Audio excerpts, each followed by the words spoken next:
once around the park, James, and don't spare the horses.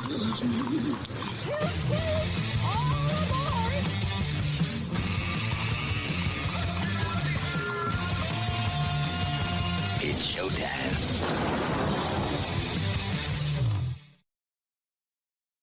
Yes, indeed. Toot, toot. Here we go. It is another edition of On the Ledge, your Ontario Politics podcast, recording the morning of May the 21st. So it'll be hard to know what might change between now and the time you listen to this, but, you know, there is that possibility. So a few things to get to. We will want to talk about the airport, the latest developments, or the long-dragging story around the airport in Toronto, Billy Bishop. I do want to get into the questions of what's going on in Niagara region. Heard some interesting intel in terms of the appointment of the regional chair down there. So it'll be good to have a larger conversation about that. But first, let's just get around the table. John Wright is here. He is the CEO of Canada Pulse Insights. Tim Hudak is the former leader of the PC party here in Ontario at Council Public Affairs. Keith Leslie joining us from his lair in Antigonish, Nova Scotia.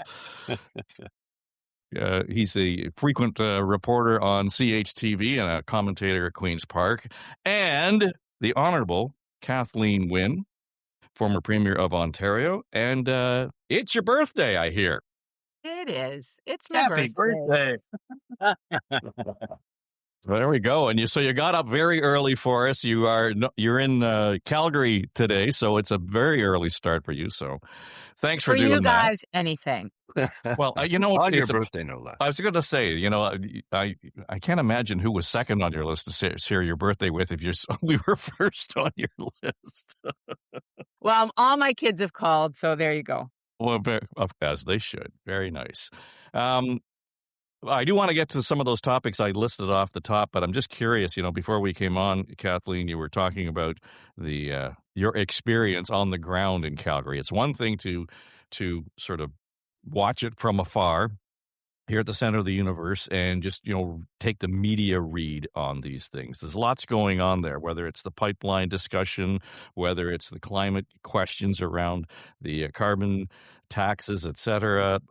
There's separation, the Indigenous communities and First Nations in Alberta, all of that coming to play.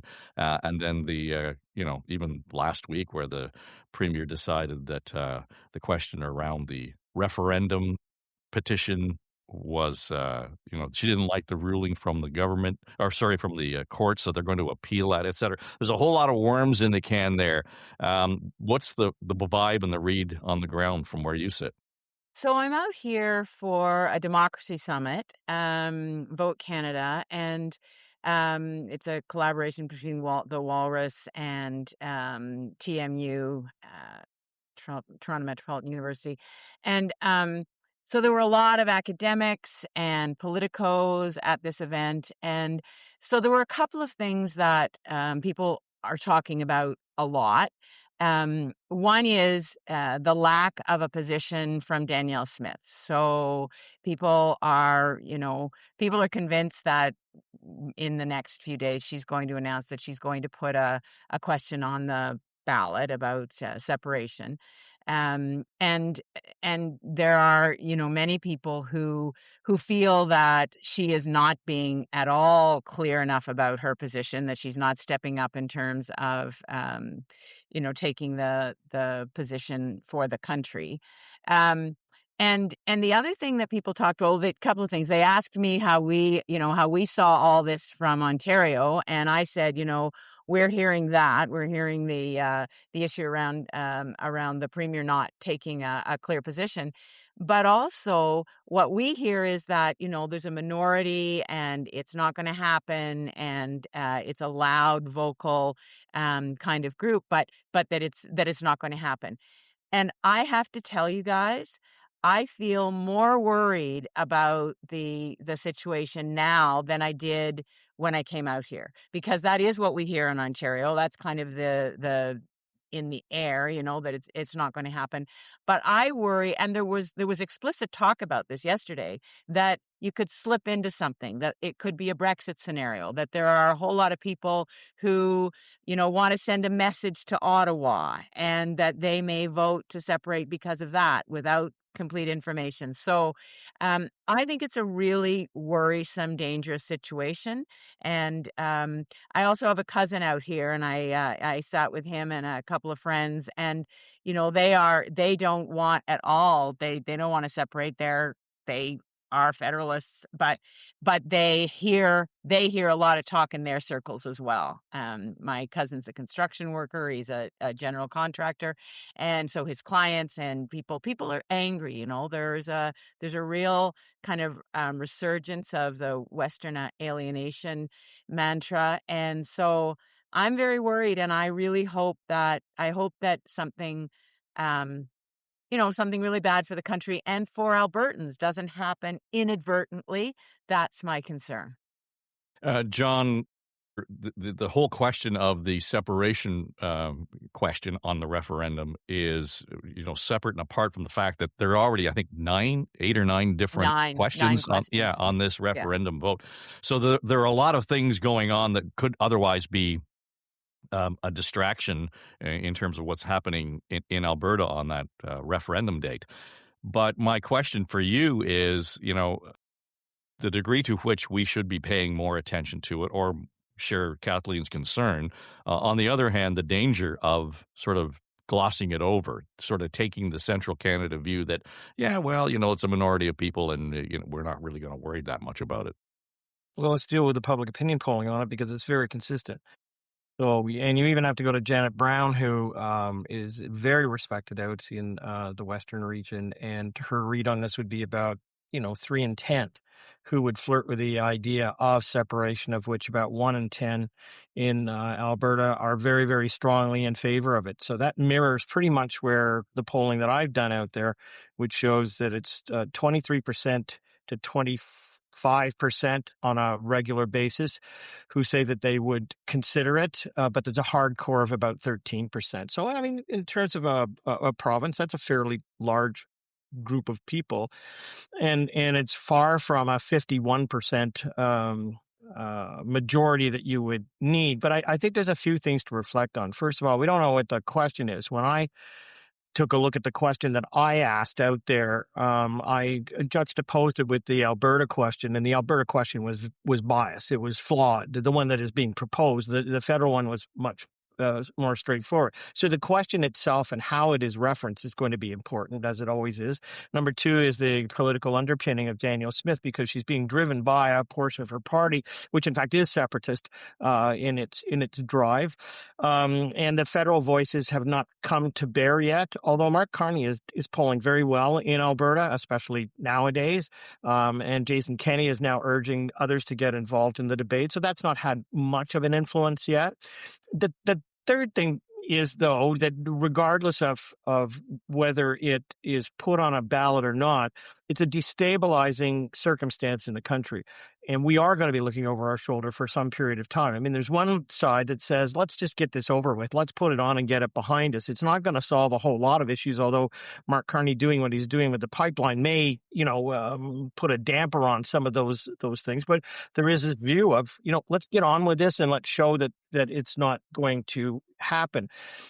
The reality, though, is, and I put it back to the panel, is that even if a majority in a province vote to separate from this country, constitutionally you can't do it. I mean, numerically there's a whole process beyond that, so it's not a one and done. What it does, though, is offer up instability in terms of our own national growth and what our expectations are.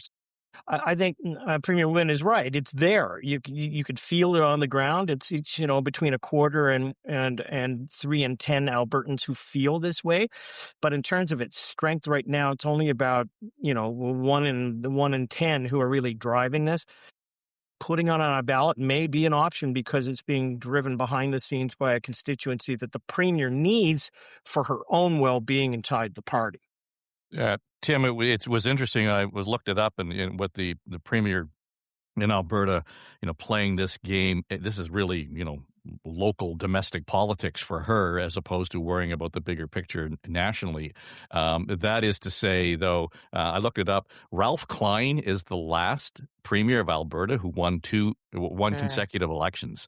So, I don't think we can underestimate the willingness of Albertans to toss the the current party out of power and bring in a new group. So there's a lot of provincial politics, grassroots politics that's going on here. But again, I'm not sure that we should be ignoring that sentiment. We do so at our peril, don't we?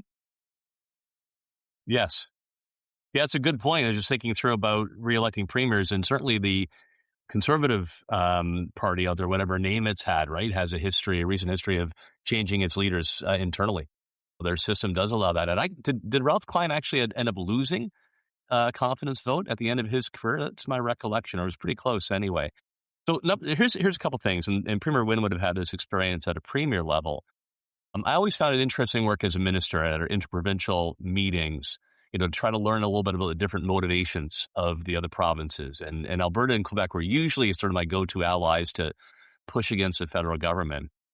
And now in my new capacity, Council of Public Affairs as partner, do some work in Western Canada. It never would be the lead because I don't pretend to know the intricacies of the political dynamic. I guess I've learned not to try to think we know too much in Central Canada how other regions may feel. So before I pass judgment, I'd like to hear more evidence, or maybe we could bring in a guest. They give us a bit better perspective on what would drive Danielle Smith's decision making. Look, the bottom line is they should have a vote, right? If they reach the level that was required for the petition, seems to me, then get it out of your system, have that vote, no matter what our trepidation may be, and certainly if you have a judge come in.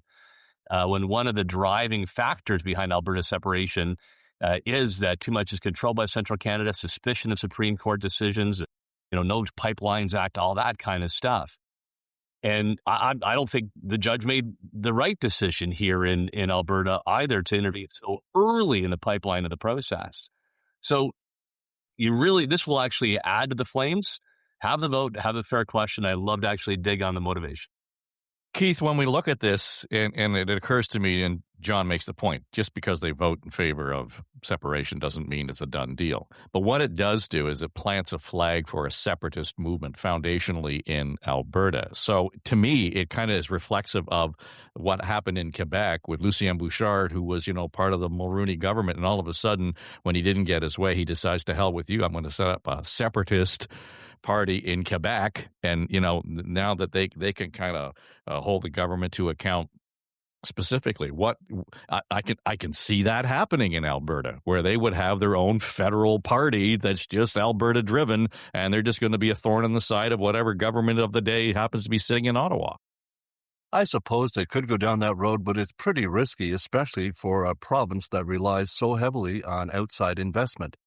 The instability you're creating by having this referendum in the first place, no matter, if it's 25, 30%, that's a big signal to the outside world that, geez, Alberta's not that stable. We better be careful with our money for coming in there. There's a lot of people really, really angry with their federal government. I agree with Tim and the other speakers that we should not ignore the concerns that have been raised in Western Canada and Alberta specifically. But I was really quite stunned when Premier Smith didn't take the gift that was handed to her by the courts and say, shit, it's out of my hands. I mean, most premiers in that position would have just gladly said, well, the court has ruled, and to announce that her government was going to appeal the court ruling setting aside the referendum, I thought was a move that was unnecessary on her part. As I say, she had an escape clause there. Clearly, she's doing more than playing footsie with these separatists. She's really trying to make sure that she does not upset them in any way, shape, or form. Tim's point is valid about, they don't like the court rulings, they don't like all sorts of stuff. Nonetheless, we still have rulings by court that are impactful and lawful in this country, and we have to respect them. So, as I say, I was really surprised to see her appeal, mainly because this, as you talk about planting the flag, we go back to the whole Brexit thing. It does seem to be some parallels here. And remember, just before Brexit, they had the vote on the new British fighter ship, and they come up with Bodie McBoatface. Because people were sending a clear signal, we've had enough of your shit. We just don't care about anything you're coming. We want out of everything, basically. And I think there's still some of that sentiment, especially in Alberta. Some of them would go back to the National Energy Program or even before that. that anger has just been is still generational in some people, and they're not going to let go of that. But overall, Canada needs to make a better case, I think. And Carney's doing a good job of it, of convincing Alberta that your best case overall, economically and every other way, is within Canada. John, we keep hearing the comparison to Brexit. We know that didn't work out very well for the Brits at the time. But again, a different mechanism in terms of, the country leaving the EU versus Alberta going its own way from the rest of Canada. But look down the road here. There's a huge difference as well in terms of the separatist tone and movement that we're seeing in Quebec, and it's very likely that we'll have a separatist government in the province again. So, one way or the other, that is back on the front burner again. So, overall, I mean, where should we be sort of steering the larger ship here to make sure that we can navigate the separatist movement in Alberta, the separatist movement in Quebec? Well, yeah, the two very different beasts, if you want to put it that way. And we see the CAQ is coming back because they have a new premier and the numbers are better. Even numbers that have been out in the last 24 hours show that it's getting more competitive. So, I mean, that cat hasn't had a dead bounce yet, but let's wait and see where we are. I mean, Alberta is a concern. And we should be concerned about, as I said, the ongoing stability of the country. Mark Carney and Tim Hudak are doing deals. The lone person out at the moment is David Eby, who, is standing on the sidelines saying, me too. You can't get through me yet to go to the coast to do what you want to do, and you're not returning my phone call. So, I mean, the Prime Minister has, in the last 24 to 48 hours, tried to bridge that gap, but that's the next hurdle that we're going to have. Look, I think I'm a little more... I'm a little more specific on the fact that if you have a conservative movement that is right of center, and I mean strongly right of center, that Jason Kenney couldn't be in the room with, and they are supporting the current premier, and she wants to hold on to power, and they happen to be, a significant degree within your own caucus and within the party. I mean, how can she escape that? I mean, to merely suggest that she's going to, acquiesce to the federal, to a judge who says rightly that there should be some consultation with First Nations before you go. But I mean, the whole point is moot if you don't have the national mechanism in the Constitution to actually separate. Look, the thing is that Danielle Smith, when we saw her at her convention, the voices from the floor were very, very strong against her if she was going to pull the plug on this thing. So she's battling an internal circumstance. And so I think this is going to go its full 9 yards. I think that there will be some kind of a referendum which is put to the test. It's going to be nasty because it will also be linked to the United States, especially with the exposure of the voting list and where it's gone. It's going to be nasty. But I think, again, if it's going to be an inevitable circumstance, then I think we have to get prepared for it. And the question is whether or not those who are in Ontario should or would have a voice in it. I don't think they should or would. But really, it's a matter of an internal provincial issue, and the Federalist forces, backed by, subtly by Mark Carney, is going to have to make the case that they are right to stay in power. So, I think David Eby had again when he talked about this, he said, we don't want to just make deals with provinces who have troubles. Referring, of course, as you don't want to make deals just with Alberta because they want to separate. But that's what's in the air at the moment. And I think, for Premier Ford, I think he keeps his powder dry, let it run its course, let the West kind of handle this, and we'll see. But I think a lot of this is internally driven by the caucus and the Alberta Party, which is very, very obstinate at the moment. And Ralph Klein, I just looked that up, got 55% on his review. And that wasn't enough to stay on. So even though he technically won, he stepped down as Ed Stelmach, as I remember, that replaced him as leader. So I think John's right that Danielle Smith, who came into leadership of the UCP this way, worries about being ushered out.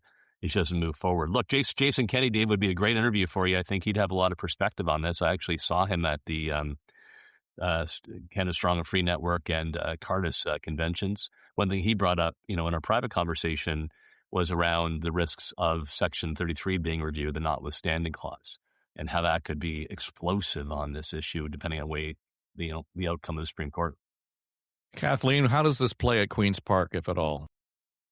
Well, I think John is right in terms of it's an internal Alberta issue. And, if the issue is that there's this feeling about the East, which I know it is, that's what it is, then the worst thing we can do in Ontario is pick up a banner and say, we've got the answer for you guys. Like that, that for sure will mean that there will be a yes vote on the separation, right? So we have to be very careful, but we can still be concerned. And John, I hope you're right about the polls. One of the academics who I was sitting with from University of Calgary asked me if I knew what the number one question was the day after the Brexit vote. And I don't know if you guys know this, but according to him, the number one question that people had the day after Brexit was, what's the EU? Like, Oh, so Wow. the level of information that people have, I really hope that, whatever the campaign is that evolves in terms of, let's not do this, guys. I hope there's good information that people have so that they're voting with their heads and their hearts, but not just their hearts, because that's where it gets dangerous. Yeah, well, I think that's that will eternally be the issue. And of course, what they didn't have in Brexit, the vote, was the extreme intensity of social media, the whole question around who's zooming who on whatever platform that's out there. But Keith, I just think it's interesting that the tone of voice among the Conservatives, even there, does that suggest a split within the provincial Conservative movement in Alberta if this thing doesn't kind of solve itself? For Well, I think sure. absolutely that's going to be inevitable because as we discussed, there's a core group in that United Conservative Party of Premier Smith that is wholeheartedly behind this idea of Alberta separation. There's some of them, they're meeting with American officials to discuss ways of funding this sort of thing. I mean, which to some Canadians is treasonous behavior. So I think we need to dial back that kind of rhetoric. As Kathleen says, let's not be telling them what to do and how to do it, but let's let them know that we want them to stay. More than anything, that's the best we can do from Central Canada, or as we like to refer to the Maritimes, Eastern Canada. I know everybody in the West, when it calls East, they mean Ontario, or Central Canada, or Upper Canada, as we like to call it. But nonetheless, this is really an Alberta situation that we can best look at from the outside and advise, only in the sense of, we just have benefits for you. We're not telling them how to do it or what to do, but how we can basically reach out for them. Whether this splits the Conservative Party in Alberta, I just don't have the knowledge to know that. But I would think, as you say, Jason Kenney can't sit in the room with some of these people. So, and he seems to be wanting to be very politically active again in Alberta. So I think, he would be ready to lead a party if it came to that. Does that mean there's an opening for Nenshi and the NDP to come back in? I mean, who knows at this point? Again, Alberta politics is not my area of expertise, but it's certainly very interesting. But the outcome of the referendum, I agree, there has to be a vote. But the outcome hopefully will be as such that it just, settles it down for a while, and there'll always be that hardcore. But if it gets up to 25 and 30%, there's going to be some serious concerns, I think, and rightly so. Okay, well, we talked about, voting in or out of Canada. Let's just go quick on yeses or nos. Kathleen Wynne, should there be a referendum on the ballot in Toronto on Billy Bishop Airport? I don't think it's the right way to resolve the issue. I don't think that's a good process in terms of the issue. I think people need more information. I think the business case needs to be made clearly. I don't think it has been. I don't think it's a good municipal election issue. Tim, I know the councillors who are pushing for this are actually testing the mayor on it. If she's really against this, then she'll actually put her, plant a flag for the referendum vote and let Torontonians have their say on the Billy Bishop expansion. I think she should say no to referendum. I think that's a distraction, and it's a misrepresentation, right? The city doesn't have authority to enact that ballot initiative in the first place. So why direct energies towards that? and take them off the focus of other important municipal election issues to be decided citywide and on a council by council ward basis. Look, so I'll say yes to the one in Alberta where I have no jurisdiction whatsoever because they got out of the system. I'll say no. And in Toronto, and if there were one, because I can cast a ballot here, right, with property in the city of Toronto, I would say no. I see Billy Bishop as provincial infrastructure. I think it's matured to that level of provincial consequence. I'd like to see it expand. I think it's been a wonderful part of our city and province. So if there is one, I vote yay, and I vote no to keep Alberta within Confederation. John, this is all performative. I mean, even though the councillors who were talking about, putting this forward agree or understand that, having to get to the finish line is next to zero in terms of possibilities. However, what it is doing is it's actually beginning a conversation at a more grassroots level and to get more people talking about it, as we move into the election period. Yeah, and actually it's smart politics for Olivia Chow to make it an issue. The last time it was an issue was in the 2014 election campaign for the city. John Tory was cautious, surprise, and Doug Ford was very supportive, and then Olivia Chow was against it. There's lots of reasons to vote against Olivia Chow right now if you don't like her, because of the way the city is run, the taxes, all those sort of things. But if you make this the major ballot question, then it will pass.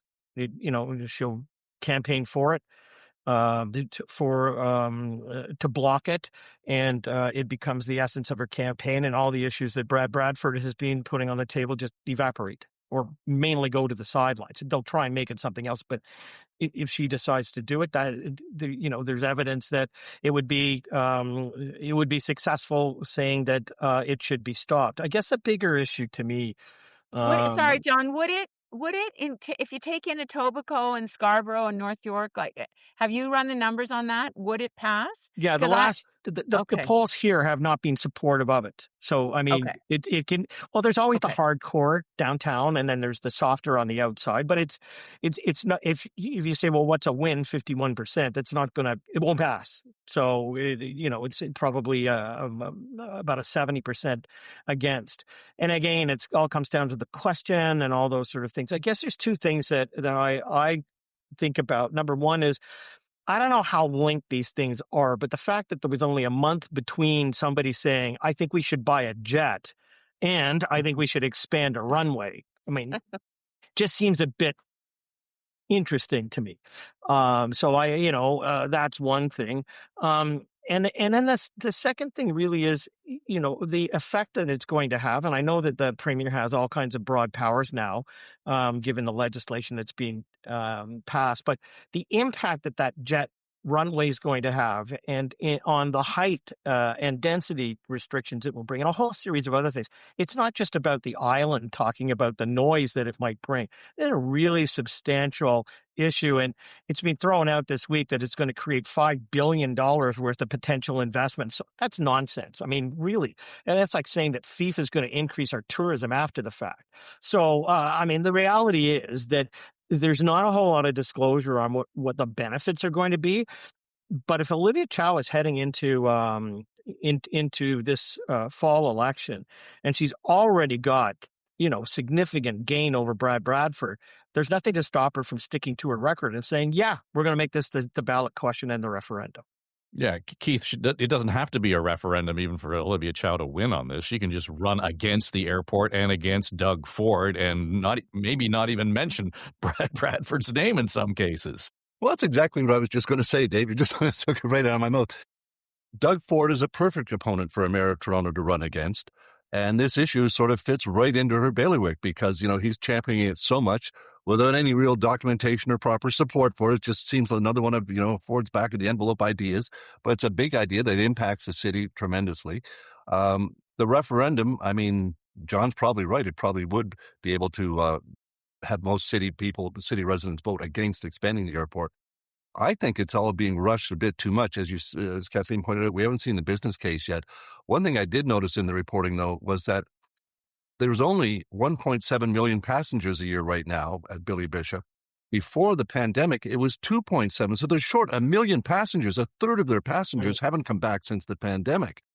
Let's address that. Let's get that going and get all those people back and see what sort of traffic congestion and stuff we're dealing with when we get a million more people coming out of that tiny little airport area.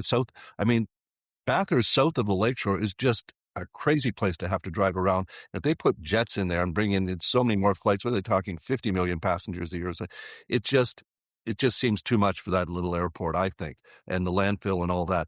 And again, we've heard the government, the province repeatedly saying, Pearson is at its limit, it's at its capacity. And Pearson says, no, we're not. They're revamping now, but they're not at capacity. So there's lots more flights can come into Pearson. And the people in Scarborough and many other parts of the province or the parts of the GTA are happy to fly in and out of Pearson.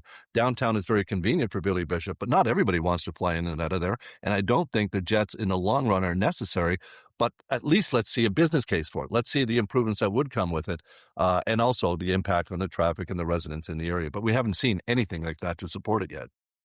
Tim, doesn't it surprise you a little bit that we're this far into this conversation and we haven't really seen any of the homework that has been done on this plan or where the plan is?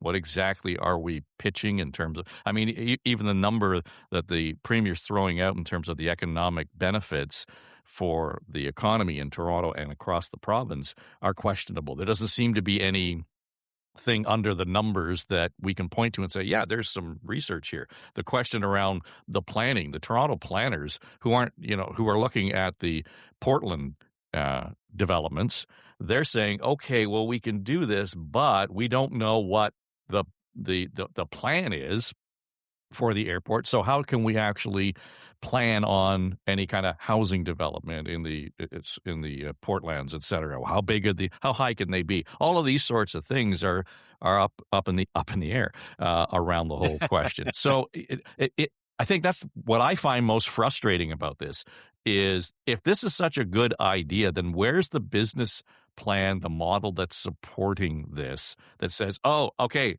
we can point to these numbers, the real facts, economically it makes sense, and here's the benefits 10, 15 years down the road. Look, sure. There's the bulldozer's not lined up, right, to get on the ferry to go across to start laying down the track, and the first ticket's not been sold on the first jet. Like that strikes me as sometime down the road. The phase we're in right now is to enable the province to have the authority to do so. I assume those things come into place.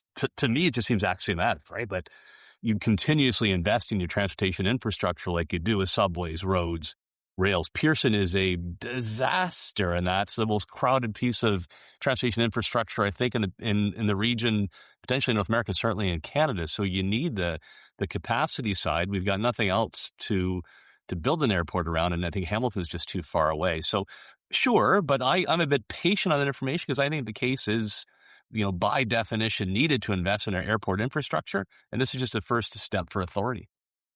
Yeah, and then the story this morning, Kathleen, that now, for the first time, I'm hearing that this is going to take 25 years.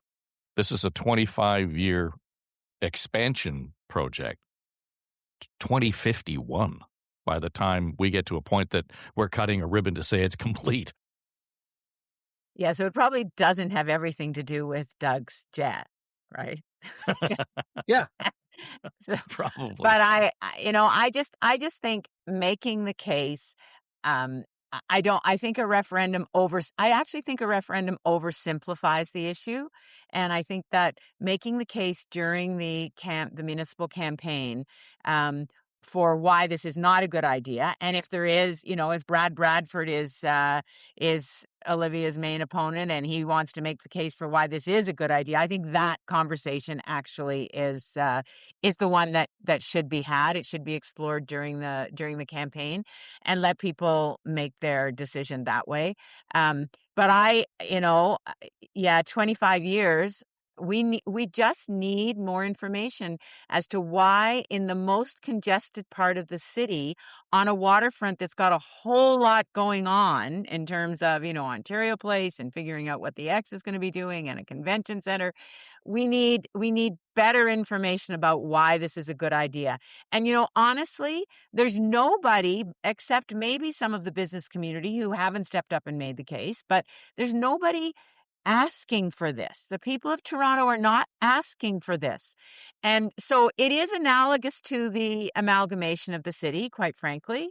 But the reason I asked John about the numbers is it, intuitively it feels to me like this is more of a downtown issue than it is a Sure. suburban or old suburb issue. So I just think that, as I said, I think a referendum would oversimplify it and would actually take away the opportunity to actually have a substantial conversation about why this is a good idea or not. Yeah, let me chime in. I agree with you. Totally. I mean, you don't necessarily want to box yourself in on something like this. And when I mean referendum, I mean, it could easily be just the theme of the campaign. I mean, it has happened before.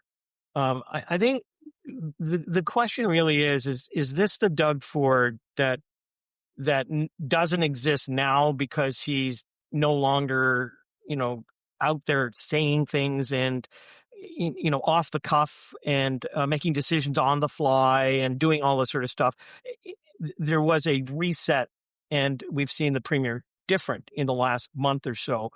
And I wonder whether or not that's part of that interregnum from, what was before to now, that this was all part of, Premier, if you're going to get a jet and we're going to get a jet, then we're going to have a place to land. So we might as well, do something down on the waterfront. And now it's, as you say, it could be 50 years before we get it. That's an incremental walk back that takes a long time to get to your destination.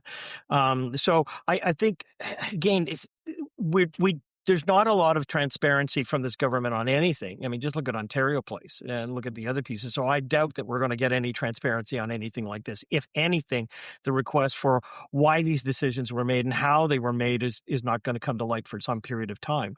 But in the essence of it, it's, again, you're going to get a majority of people. If you make Doug Ford the ballot question, that's one of the ingredients that's in the air for that. I think he should focus on the Ferris wheel in Niagara. He's always wanted a Ferris wheel, and this is his big chance to get a Ferris wheel. Well, here's my concern about the Ferris wheel, and Keith, is that it's infrastructure, promising infrastructure that's going to be built on time, on budget, et cetera, just under the radar. While all this conversation is going on about the airport and how long it's going to take, the subway extension connecting the TTC to Richmond Hill is being delayed because it's dependent upon the completion of the Ontario line, all of which is Metrolinx. So back to John's point, where is the transparency and accountability around this? So, we could still be talking about all of this 30 years from now and still not have any, solution to any of the problems. Well, especially if Metrolinx gets responsibility for that damn Ferris wheel. It'll be 30 years before we see the damn thing. It'll be lying sideways. Yeah, where are we going with this? I mean, Metrolinx in particular seems to be the happiest agency on the planet with the government's FOI changes because they don't communicate with anything anyway. Remember, the last real communication we've had from Metrolinx basically was when they turned it over to AI and it said that the GO trains were going to be arriving in Vancouver. So they had to take that down right away. And since then, they basically communicated nothing on the delays of some of these major projects that, were supposed to be a few years out. Now, well, they're 10 years out or they're 12. It's ridiculous. Why? What's going on? What are the reasons for this? And again, with so many vice presidents, surely to God, one of them could come out and speak to people and tell the taxpayers what's going on, or tell the taxpayers how much they paid for that settlement with the air rights issue, that whole stupid thing where they were sued for $500 million by a company that never owned the air rights, and they've settled. So Metrolinx is the ultimate in obfuscation and not being transparent. And I guess that's why they're the largest provincial agency at this point, because the Ford government is going to make some records in its ability to be non-transparent. The legislation they passed, retroactive to 1988, still has me scratching my head as to why it needed to go back that far and what exactly are they trying to hide. And that's what the basic question comes down to in all of this. What are they trying to hide? It just keeps coming up. Well, I wonder on the Richmond Hill line, I wonder if the Ontario line, if they have sort of internal information that it's going to take longer because it's supposed to function as a relief line, right? And So you need the Ontario line in order to be able to have more people funneling down from the north. So I wonder if that's the next shoe to drop. I have no idea, but just from my time in transportation, I wonder if because they're all interconnected. You know, you have to look at it's like a domino effect. So who knows? Okay, But we may not except, get that information either. well, my worry though, and this might be a capacity issue, Tim, and that makes sense to me. You don't want to put more people in the funnel coming down into the city without having the relief line in place. But they've already put shovels in the ground, and they're planning this, almost as if they got blinders on. They're not watching their own projects. Yeah. Yeah, you're probably right. You're probably right on the whole funneling thing, and I'll combine that with Keith's point on the VPs. I suggested Jason Kenney to be a special guest, so invite the VPs. Just get the large form of StreamYard, so you can fit in $65. Okay, I need Keith brought this up, the air rights thing, and the settlement, and it was surely there were all kinds of non-disclosure agreements signed, etc. Tim, can you explain what's going on there? And I'm not suggesting that you have any insight, but you have better insight than I do. So, no, I'm sorry. This is one I saw what's a topic like. I hope I don't get asked this. I don't know. Yeah, I nothing out on this one. Yeah, how can you actually get settlement for air rights that you don't own? I just think the whole issue of the air rights thing is kind of squishy to begin with. But anyway, I'd be curious to see. I don't know where that goes, Kathleen. After it's done, it's done. Well, I think the political saliency of it is that the guy who got the settlement is a good friend of Doug Ford's and sat at, I don't know, the table of his daughter's wedding or something. So, I mean, I think that is that's probably the thing that will be hammered on politically, because, like Tim, I mean, I shrug my shoulders. I have no idea what the backstory is, but that's what will be pulled out of, because it's consistent with Doug Ford and his cronies, right? John, is this sort of equivalent to the $9 glass of orange juice? No, I think the Premier must get up every morning, and if he thinks about politics and how he's doing, he looks every day and goes, yeah, there's Merritt over there, and she's going to get maybe 20% of the vote, and there's no Liberal leader, and it's like a breakaway on the St. Lawrence. Really? And I was like, boom, gone. I mean, the only other time that a lot of these things come to the fore is when somebody gets into power after a government's been in power for a period of time, and then they just start dredging it out. We've seen that lots of times. Oh my God, you won't believe how bad it was in there. The deficit is 10 times bigger than it was. Oh, and look at this from Metrolinx. Oh my God, like it'll go on and on and on. So unless the Liberals, and it's just them at the moment who have the potential of having a leader in place, unless they have somebody that they elect in the fall who actually is going to have some traction potentially with the electorate. I don't know whether this matters, because there's a whole bunch more bigger issues that we've seen that the government has been able to skate away from. So I like to bring it back and basically say, elections are about choices. If you don't have a choice, if most of the issues, in fact, are in Toronto and they're not outside of Toronto, then the Conservatives get most of their votes from outside of Toronto. Then they, what are you looking at? A minority. But if they have a significant leader for the Liberal, and it is a choice between two, and if there is going to be a minority or there's going to be some traction, that's when you start getting a little concerned about whether or not you're spending a bit of money on things. Dave, it's not whether stuff is going to be a $9 orange juice. It's going to be whether it's a $9 billion orange juice. And that's more of the tenor of the days as opposed to what happened with Bev Oda. Tim, is Niagara going to benefit from its? Let's go back to the Ferris wheel. The idea of, and I think the point of this is to say, okay, it needs that kind of boost in terms of tourism, and I think we underestimate how much tourism the falls actually attract in this country because they're so close by. We sort of take them for granted. But is there a need here to actually get down and develop that kind of parkland the way they're talking about? No. I'll come back on detail. Appreciate you asking this. And this one I was ready for.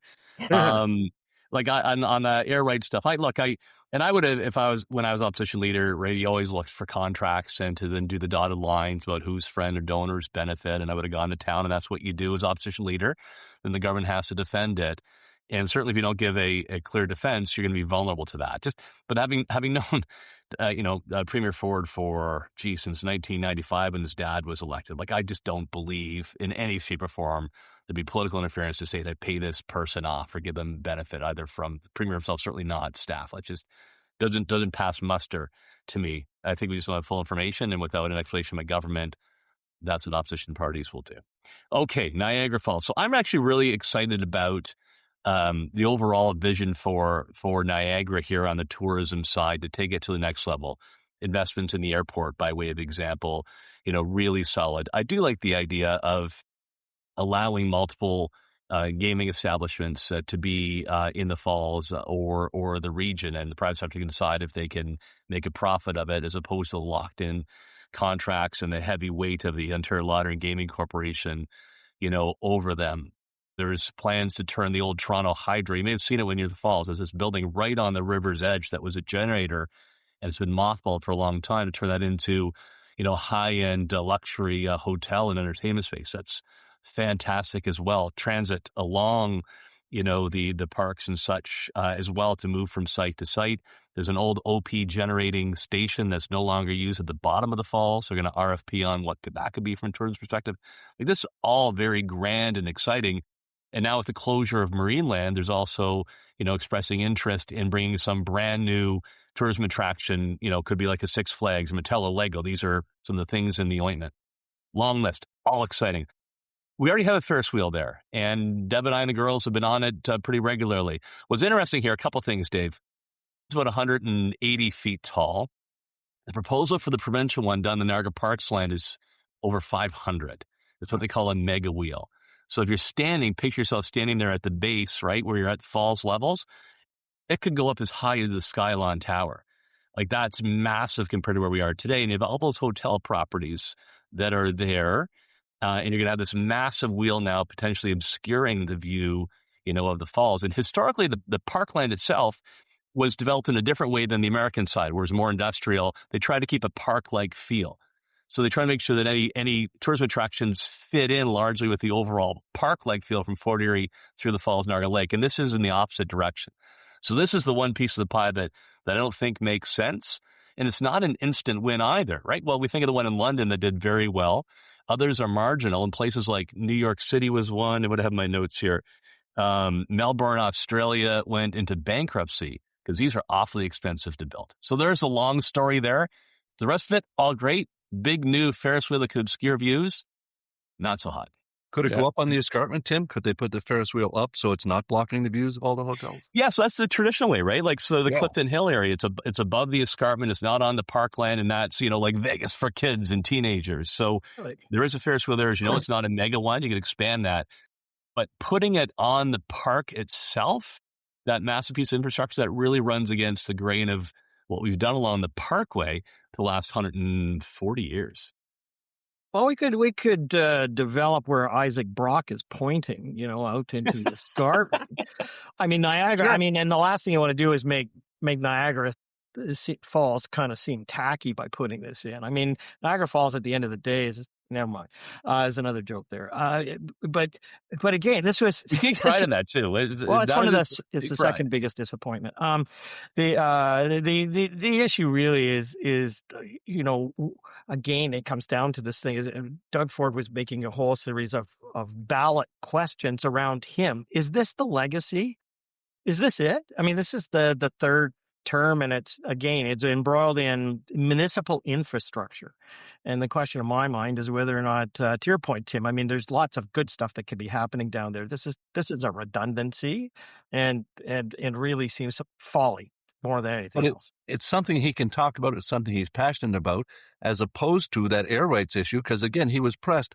Why won't you tell us how much Metrolinx had to pay of taxpayers' dollars in this settlement for these air rights? And he won't tell you. He said, I don't get involved in private business. This isn't private business. The government was sued And successfully, apparently, they settled. Well, Metrolinx, the government agency, settled. And he can't just brush it off like that. He's been able to because the House wasn't sitting. The House will be back next week. And I think he's going to face some tough questions on this because, again, it's the appearance of someone who he's appointed to chair the LCBO, chair Ontario Place, and he sat with the Premier at the Premier's daughter's wedding. This is someone with pretty darn close ties to the government who managed to sue the government agency Metrolinx, for air rights that his company did not own. That raises just a whole whack of questions, and the Premier can't just brush it off like he has done so far.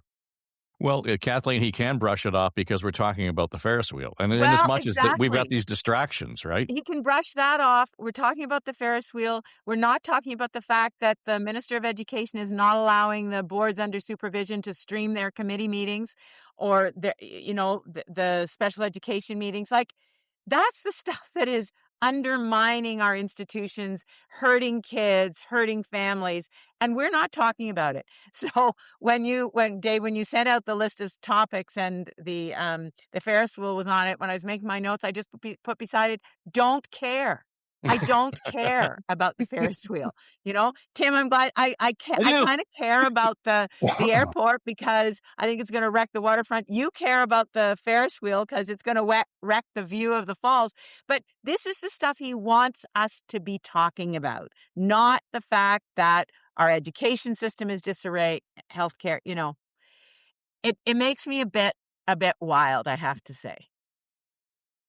Still, though, distractions in and of itself around Niagara, Tim, there's a lot of question about what the regional chair is who the regional chair might be, how the appointment's going to happen, what's the criteria, all of that sort of thing. That seems to be front burner. But I was talking to our friends at CKTB this week. I was on with Gene Belaitis, and we were talking about the Niagara chair, and he's hearing on the ground that the appointment may come well after the fall election. Oh, I think that's likely. Yeah, I think that's likely. Here's why. The last one was a train wreck, right? Like, there was just a public relations disaster for the government, set Niagara back in terms of organizing anything. So I think the logical move is to quiet things down. Under the Regional Niagara Act, there are acting regional chairs. They sort of rotated among elected councillors. So you just go quiet through the municipal election, and then they'll do the appointment after that. I think that's a likely path. I think the likely path, too, is to be a bit more transparent, a lot more transparent and thoughtful about it. Current plan looks to be application-based. So talk about your experience in governance. Have you been on municipal council? You served provincially, federally? Have you been a business success? You've been an active community leader? And look at those criteria.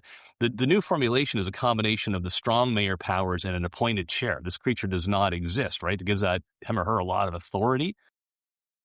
And so if you're going to do that, at the very least, have a very transparent, open application process and invite the best to qualify, not who went to a fundraiser or whose buddy was whose.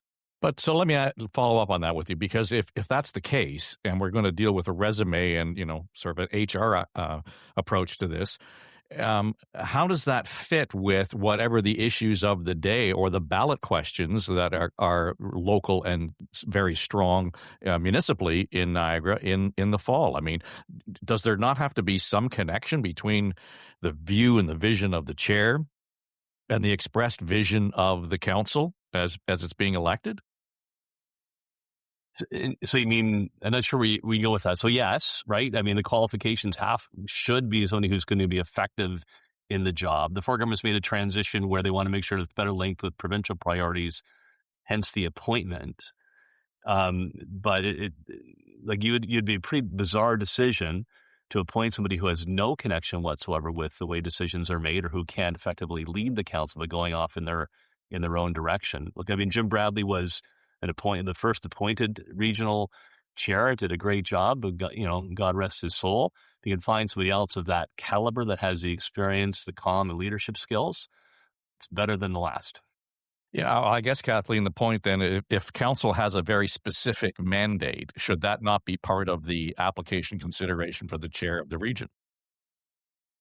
Sure about that. I think to Tim's point, the chair needs to be somebody who can navigate the regional issues. I think that's what you're looking for. And there may be some very specific. Well, there will be some very specific issues on the agenda of the election. But I think if you've got somebody. And first of all, there was only one Jim Bradley. There's not another Jim Bradley. But if there's somebody who understands the region, understands the issues, and is able to navigate them, I think that's what you're looking for, Dave. Yeah, I guess, John, the transparency. But everybody should understand what the process is going to be, and it seems like that is the problem right now. Nobody really knows what the process is going to be. Yeah, and again, I kind of come back to this whole idea. It's great that, to some degree, if you want to move things through and you want to navigate the issues of the region, John, to have some of those strong mayor powers, it kind of, cuts through some of the backroom BS that might be going on. But at the same time, there's no elected mandate. So whoever takes that job, I think, is going to be kind of in the hot seat from day one and under pressure to make all the right decisions, no matter what the issues are. Yeah, I don't disagree with you. I think it's going to be, Tim's got all the, the finger on the pulse, in that region. It's going to be, everything we talked about this morning is a ballot question, right? Even the education. I know who could be the regional chair. Yeah. He's on this panel. I'm sorry? Tim, you could be the regional chair. Oh, there you go. And then my ultimate plan for one greater town of Fort Erie and moving regional headquarters to Wellandport. Yeah, I don't really have. I think all of those things are true, and I think whoever takes the post is going to have a real municipal issue on their hands, just in terms of support, and it's a ballot question for Doug Ford. Again, I go back to this, and the question is, how can something like that be steered effectively when it's coming from the Premier's office and it is Doug Ford? Keith, when we look at everything else we've been talking about, the Premier, though, opens himself up for, having one of his buddies run the region. Somebody said, we just hope it's not another failed Conservative candidate. Already, the cynicism, it's not even skepticism, the cynicism around this is ripe. Absolutely, and it always will be when you're going to appoint an unelected chair over top of these elected mayors. That's just going to have cynicism built right into it. There's no two ways about it. I think one big way to counter it would be, of course, to find another Jim Bradley type liberal or a New Democrat, someone who is not a conservative. But that's not what they're looking for. I think they're going to absolutely have someone who has conservative ties, because the whole point of appointing this person is to make sure that conservative policies, especially on housing, are pushed through over these 12 councils. So while it would be a good signal to send someone to appoint someone who's not a conservative, I think it will be someone with close conservative ties that is appointed by the Ford government to chair an Niagara region. Okay, well, before we go, we just want to have a shout out to the track star and the Hudak Hutton household. Last year we were talking about the champion. How did we do, Tim? Yeah, thanks. So the champ is back. So we're recording Thursday morning, yesterday, Wednesday, at Varsity Stadium, which I think is going to remember forever. 12-year-old right now, right? Like I will, Dad, I would have if I had that moment. Yeah, she was a superstar. So she won the gold medal in the long jump for grade 6s with her best jump ever. So a nice picture of her on the podium, and her relay team, which are awesome. They won the regionals in the citywide. They came third by a nose. Maitland's the anchor. I didn't know this either. I guess you had to cut the tape with your chest. She leaned forward like with her leg, just a hair short of the silver. So a double medal winner. Really proud of her. And as a dad, just sort of her composure and that pressure with like 1,000 kids and teachers and parents watching you, and her drive, very impressive qualities. Takes after her mom. Sunny, bright blue day. It was what a great day. So well done. So thank you. Thanks for asking. Enjoy that. All right, that'll do it for us this week. It's On the Ledger, Ontario Politics Podcast. Thanks to Tim Hudak, Kathleen Wynne, happy birthday, John Wright, Keith Leslie, and we'll be back at it again next week. The legislature is actually sitting next week. I mean, holy cow, what could happen next? Wow. That'll do it. I know. I'm Dave Trafford. Enjoy your weekend, and if you enjoy what we're doing here, share the show leave us a comment, and make sure that you hit the follow button. Have a good weekend. I'm Dave Trafford. Pay no attention to that man behind the curtain.